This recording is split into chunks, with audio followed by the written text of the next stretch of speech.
ओम नमः शिवाय। आपके अपने चैनल शिव भक्ति 0.2 में आप लोगों का स्वागत है। हम आपको एक कथा सुनाने जा रहे हैं जिसे सुनने मात्र से आपके जीवन में एक नया सवेरा आएगा। तो चलिए कथा को प्रारंभ करते हैं। देवी संध्या के कारण ही समस्त पुरुष जाति को मिला यह श्राप। देवी संध्या कौन थी और उन्होंने सभी पुरुषों को श्राप क्यों दिया? क्यों ब्रह्मा जी के मन में खुद के जन्मी देवी संध्या पर काम वासना आ गया? फिर देवी संध्या ने भगवान विष्णु से कौन से 3 वरदान मांगे? आप यह कहानी सुन रहे हैं तो पूरा आप शिव भक्त हैं तो भोलेनाथ का अनादर न करिए, क्योंकि इस पवित्र कथा को पूरा सुनने से आपको जीवन में एक नया सूर्योदय होगा। इसलिए इस कथा को पूरा। एक समय की बात है, देवर्षि नारद कैलाश पर्वत पर भगवान शिव के दर्शन हेतु गए थे। भगवान शिव नारद को देखकर प्रसन्न हुए और पूछा, हे नारद, आज क्या कारण है कि तुम कैलाश पर्वत पर आए हो? क्या प्रभु ने कोई दिव्य लीला रचिया है जिसके चलते तुम यहाँ आए हो? तब नारद जी ने उत्तर दिया, हे भोलेनाथ, आप तो संसार के कोने कोने में विराजमान हैं, आपसे कोई बात कैसे छुपा रह सकता है? हे ईश्वर, मैं आपके दर्शन की आकांक्षा लेकर यहाँ आया।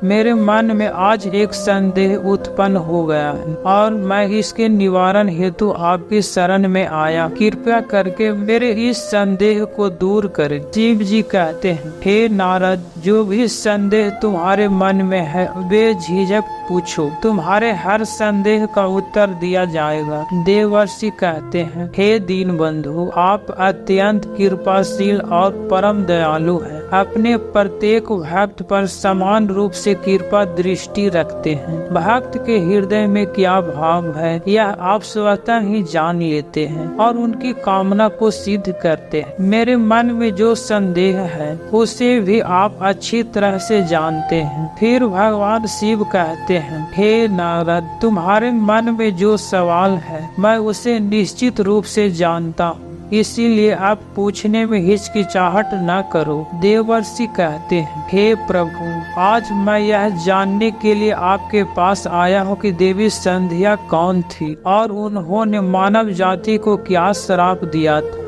आज मैं देवी संध्या की महिमा सुनने के लिए ही आया हूँ। भगवान शिव ने कहा, हे नारद, आज तुमने बहुत ही श्रेष्ठ प्रश्न पूछा है। इस प्रश्न में सारी मानवता के लाभ की बात है। आज मैं तुम्हें देवी संध्या के जन्म की कथा सुनाऊंगी। इस कथा से तुम्हारे सभी प्रश्नों के उत्तर मिल जाएंगे। इसलिए देवी संध्या की इस प्राचीन कथा को ध्यान से सुनो। केवल इसके श्रवण मात्र से ही करोड़ों पाप क्षण भर में नष्ट हो जाते हैं। देवर्षि नारद ने कहा, हे प्रभु, मैं इस कथा को पूरे ध्यान से सुनूंगा, कृपया मुझे वह कथा सुनाइए। फिर भगवान शिव नारद को उस महान नारी संध्या की कथा सुनाना आरंभ करते हैं। हे नारद, जब सृष्टि की उत्पत्ति हो रहा था तब ब्रह्मा जी कमल के फूल पर आसीन होकर परमात्मा का चिंतन कर रहे थे। वहीं पर उनके हृदय में सृष्टि के निर्माण की इच्छा जाग उठा। उसी क्षण उनके मन में विचार करते हुए एक अत्यंत खूबसूरत कन्या का अवतरण हुआ, जो बेहद सुंदर और मन को भा जाने वाला था। मन से उत्पन्न होने के कारण वह ब्रह्मा की मानसिक पुत्री बना। ब्रह्मा जी उस समय ध्यान मग्न थे और ध्यान के दौरान ही उस कन्या का जन्म हुआ, इसलिए उसका नाम संध्या पड़ा। जब ब्रह्मा जी ने उस अति सुंदर कन्या को देखा तो कुछ क्षणों के लिए उनका मन विचलित हो गया। उसके मोहक स्वरूप को देखकर ब्रह्मा जी मोहित हो गए और उनके हृदय में कामना का भाव जाग उठा। जैसे ही ब्रह्मा जी ने उस देवी पर कुपित दृष्टि डाला, उस देवी का प्रकाश लुप्त हो गया, जिससे वह देवी संध्या अत्यंत दुखी हुई और वहां से चला गया। हे नारद, ब्रह्मा जी में किसी प्रकार का विकार उत्पन्न नहीं हो सकता, परंतु देखो प्रभु की लीला को। उन्होंने अपनी लीला का प्रदर्शन करने के लिए ब्रह्मा जी के मन में विकार भर दिया। उसी विकार के कारण कुछ समय के लिए ब्रह्मा जी के मन में काम भावना जागृत हो गया। प्रभु की ऐसी लीला रचने के पीछे समस्त मानव जाति का कल्याण छिपा हुआ था। इसलिए अब तुम प्रभु की इस अनोखी लीला को सावधानी से सुनो। ब्रह्मा जी के इस व्यवहार से अत्यंत दुखी होकर देवी संध्या चंद्रभागा पर्वत पर ध्यान करने के लिए गई। वहां जाकर यह चिंता सताने लगी कि वह किसकी तपस्या करे और किस देवता की आराधना करे। किसी सोच में डूबी वह पृथ्वी पर ब्रह्मलोहित नामक सरोवर के पास गए और वहां खड़ी हो गया। तब महर्षि वशिष्ठ वहां से गुजर रहे थे। उन्होंने सरोवर के किनारे देवी संध्या को खड़े देखा। महर्षि वशिष्ठ ने देवी संध्या को अकेले पाकर उनके पास आए और पूछा, हे देवी, तुम कौन हो और किसकी बेटी हो? इस डरावने जंगल में तुम क्यों भटक रही हो? अगर कोई गुप्त बात नहीं है तो कृपया अपना उद्देश्य बताओ। इस पर देवी संध्या ने उन्हें अपने साथ हुई घटना के बारे में बताया और कहा, हे मुनिवर, मैं तपस्या करने के लिए इस पहाड़ पर आया हूँ। कृपा करके बताइए मैं किसकी तपस्या करूं? मुझे इस पाप से कौन मुक्त करेगा और तपस्या कैसी की जाता है? कृपा करके मुझे उपदेश देकर अनुग्रहित करें। संध्या की बात सुनने के बाद महर्षि वशिष्ठ ने कहा, हे देवी, आप भगवान विष्णु की आराधना करें। ओम नमो नारायण इस महामंत्र का उच्चारण करते रहें जब तक कि आपको भगवान का दर्शन नहीं हो जाता। साफ वस्त्र धारण कर उत्साह और प्रेम के साथ इस नियम का पालन करें। मौन रहते हुए भगवान का नाम जपते रहें। आपकी भक्ति से खुश होकर भगवान विष्णु अवश्य ही आपको दर्शन देंगे। महर्षि वशिष्ठ ने देवी संध्या को यह उपदेश देकर वहां से प्रस्थान किए। देवी संध्या को तपस्या का मार्ग मिल गया और उनकी खुशी की कोई सीमा नहीं रहा। वह बड़ी आनंदित होकर श्री हरि की तपस्या में जुट गया और महर्षि के बताए नियमों का कठोरता से पालन करने लगी। इस तरह उन्होंने सभी नियमों का पालन करते हुए 4 युगों तक अपनी तपस्या जारी रखा। देवी संध्या की व्रत, तपस्या और ईश्वर के प्रति अगाध श्रद्धा को देख देवतागण भी विस्मित हो गए। विष्णु भगवान देवी संध्या की तपस्या से बहुत खुश हुए और उन्होंने अपने भव्य चतुर्भुज रूप में प्रकट होकर कहा, हे देवी, उठो, तुम्हारी भक्ति से मैं बहुत प्रसन्न। भगवान विष्णु का यह अद्भुत रूप देखकर देवी संध्या तुरंत उठ खड़ा हुआ। उनका वह स्वरूप हजारों सूरज की चमक के समान था। इस दिव्य रूप को देख देवी संध्या अवाक रह गया। वह सोच में पड़ गया कि आगे क्या करें। उनके हृदय में भगवान की स्तुति की इच्छा जागी, लेकिन वह भगवान के उस रूप को देख मौन हो गई। तब भगवान विष्णु ने देवी संध्या की भावनाओं को समझा और उन्हें दिव्य ज्ञान, दिव्य दृष्टि और दिव्य वाणी का वरदान दिया। देवी संध्या ने फिर बड़े उत्साह से भगवान विष्णु की स्तुति आरंभ किया, जिसमें उनकी गहरी भक्ति और समर्पण साफ नजर आ रहा था। संध्या की तपस्या से उसका शरीर बेहद कमजोर हो गया था। तब प्रभु ने उस पर अपने अमृतमय दृष्टि डाला और उसे फिर से स्वस्थ और मजबूत बना दिया। उन्होंने मीठे शब्दों में संध्या से कहा, वह उसकी तपस्या से बहुत खुश है और उसे अपने मन चाहे वरदान मांगने को कहा। इस पर संध्या ने कहा, हे ईश्वर, यदि आप मुझसे प्रसन्न हैं और मुझे आशीर्वाद देना चाहते हैं तो मैं सबसे पहले यह वर मांगता हूँ कि संसार के सभी प्राणियों में जन्म के समय से ही काम विकार उत्पन्न न हो। मेरा दूसरा वरदान यह है कि मेरे पतिव्रता धर्म कभी खंडित न, और तीसरा वरदान यह कि मेरे मन में मेरे पति के अलावा किसी अन्य पुरुष के लिए कोई भावना न आए। जो कोई भी पुरुष मुझे कामुक्त नजरों से देखे वह नपुंसक हो जाए। इसके बाद भगवान विष्णु ने उसे वरदान दिया, कहा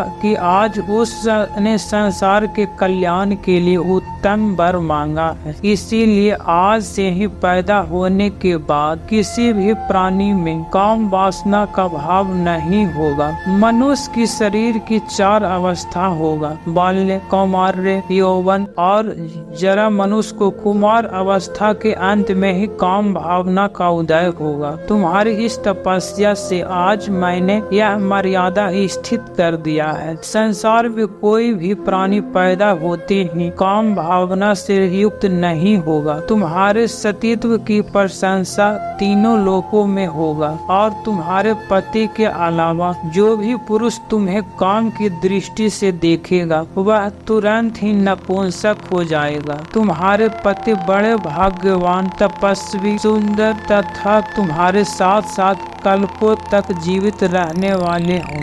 हे देवी, तुमने जो जो वर मांगे हैं मैंने वह वर प्रदान किए हैं। अब मैं तुम्हारे मन की बात कहता हूँ। पहले तुमने अग्नि में अपने शरीर को त्याग देने की प्रतिज्ञा किया था। यह प्रतिज्ञा तुम्हें इसीलिए करनी पड़ी क्योंकि ब्रह्मा की दृष्टि तुम पर पड़ चुका था। निर्दोष होने पर भी तुम अपने इस शरीर को त्यागना चाहती हो। इस स्थान से कुछ दूरी पर चंद्रभान नदी के किनारा है। वहाँ पर महर्षि मेघधा स्थित एक ऐसा यज्ञ कर रहे हैं जिसे पूरा होने में 12 वर्ष लगेंगे। इसीलिए अग्नि के दौरान तुम्हें अपने वचन की पूर्ति के लिए अपना शरीर छोड़ देना, लेकिन ऐसे वेश में जाना है जिसे मुनियों की नजर तुम पर न पड़े। मेरी कृपा से तुम अग्नि देव की पुत्री हो जाओगी। जिसे तुम अपना पति बनाना चाहती हो उसका ध्यान करते हुए फिर अग्नि में अपने आप को समर्पित कर दो।